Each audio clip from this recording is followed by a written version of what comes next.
Okay, so let us start the discussion. This is 2020, yeah, 2021 AIDS. So last lecture, sorry, not last week, it's been just one lecture.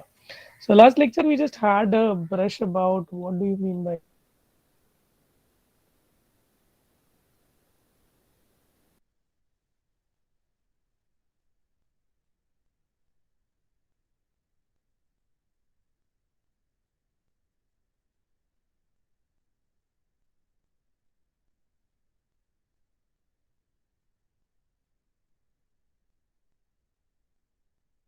the terms AI, data science. Today, very briefly show you the computer syllabus and then we'll move to the business because we only have 3 lectures per week.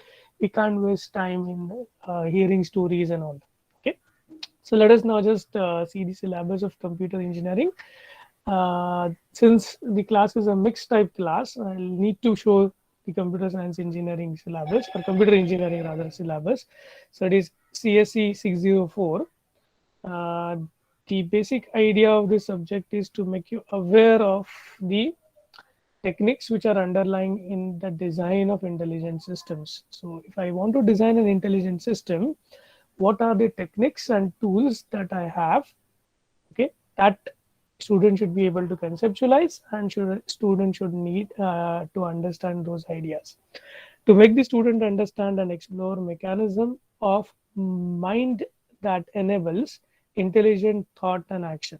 So basically what they mean to say, I guess this is not formulated pretty accurately, but what they mean to say here is if we think that the intelligence that we have or that we bear is due to our mind and the thought process, then the student need to understand and explore the mechanism of how human thought process works and how we take the action based on our thought process. Give me a second.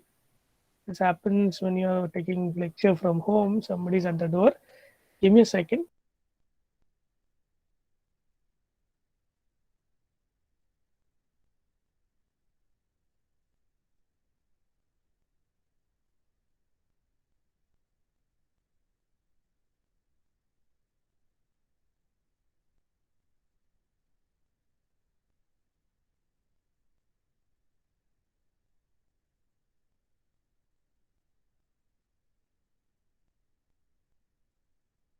Okay, nevertheless. I hope again my voice is audible properly. I've started the mic. Yeah. Screen is visible, now. Anybody can just respond. Yes, sir. Yes, sir. Thank you. Okay, nice.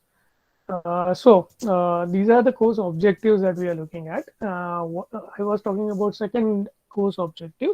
The objective is that the student should realize or understand the intelligence attributed to human being is to certain extent due to the fact of our mindset or our process or our process of being able to have a reasoning process embedded into our makeup of our body. Okay, the biological human being, the makeup of our is somehow has been incorporated with a thought process due to certain kinds of organs that we have, like your brain, the nervous system, and whatnot. So there are a lot of things that get associated together as a system, nervous system. One prominent factor that we have is the brain as a biological feature or a biological, what you can say, existence of the thought process that we have.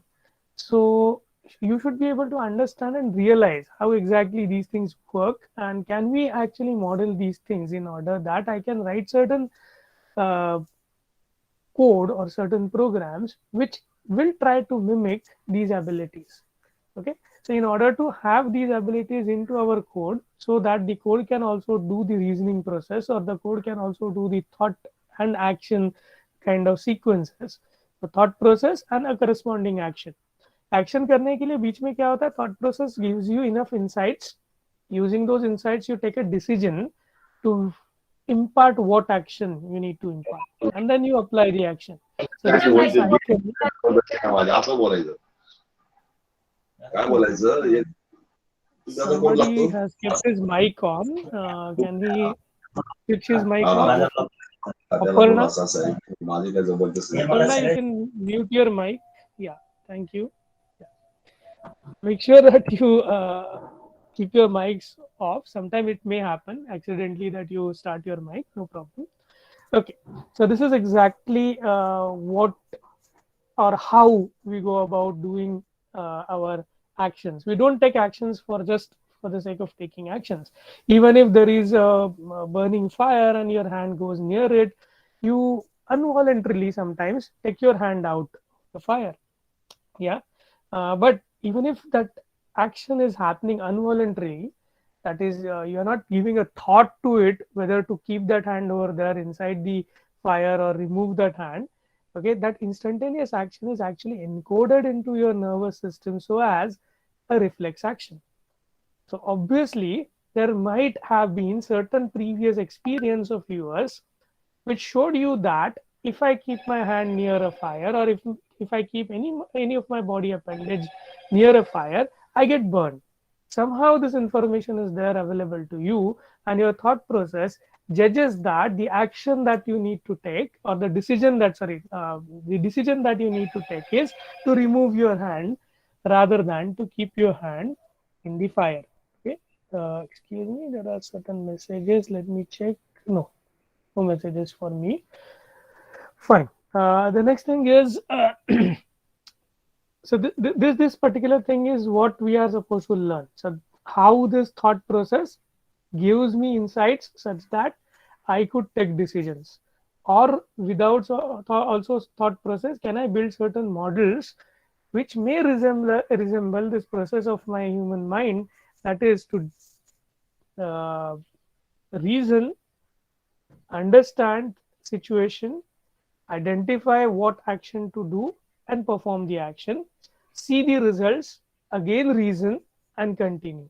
So this loop that human mind works in, or our intelligence actually can be attributed to this continuous loop. So we have sensors all over our body. So the sensory organs and appendages that we have, they keep on pouring information at a very huge rate, okay, to a nervous system, to our nervous system, and nervous system keeps on churning that information, doing re-representation or reenactment of that information. So we see something but we perceive something else. That happens because the eyes can only image the image on your retina, but after that image gets imaged on your retina, your center that governs the processing of this image converts this imagery information into different modality altogether, based on which you can apply certain thought process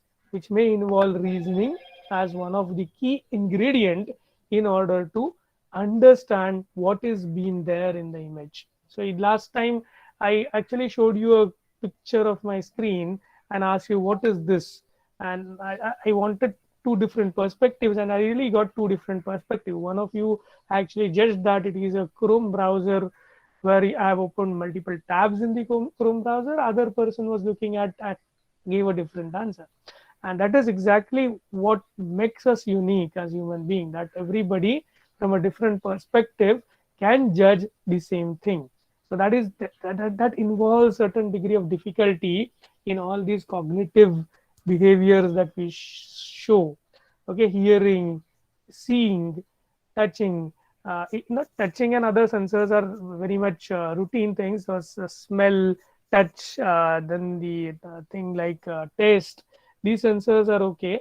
But as far as the eyes are concerned, the visual sensation is concerned, it just doesn't actually take the picture, but it tries to decipher the picture depending on many other aspects that one might not think when you are doing merely a Photoshop, or you are creating an image. Okay, so we also have certain creative abilities as human beings. Many of you might be very good at drawing things. Many of you might be good at mimicking others. Many of you might be good at voice culturing other person's voice. and whatnot. So all these abilities, many of you might be many of you might be good orators, जिनका language अच्छा है, जो अच्छी तरह से अपने thoughts को represent कर सकते हैं as a good set of speeches, okay, and they can actually deliver them as well. Some of them might be only be able to write these speeches, and some of you might be also have the ability to orate them and give it a very good speech to others. So all these abilities that we have, okay, they are certainly coming from some kind of cognitive abilities that we have. So all these disciplines that we talked about last lecture, AI, ML, DS, deep learning, data mining, they some or the other way try to get these abilities into the computer programs. Okay, so amongst these things that I talked about last lecture as well, the ML, DL, data mining, these are all techniques, whereas AI is a field of study. It has a wider kind of scope that the AI this as a discipline has, whereas these things have a narrower scope.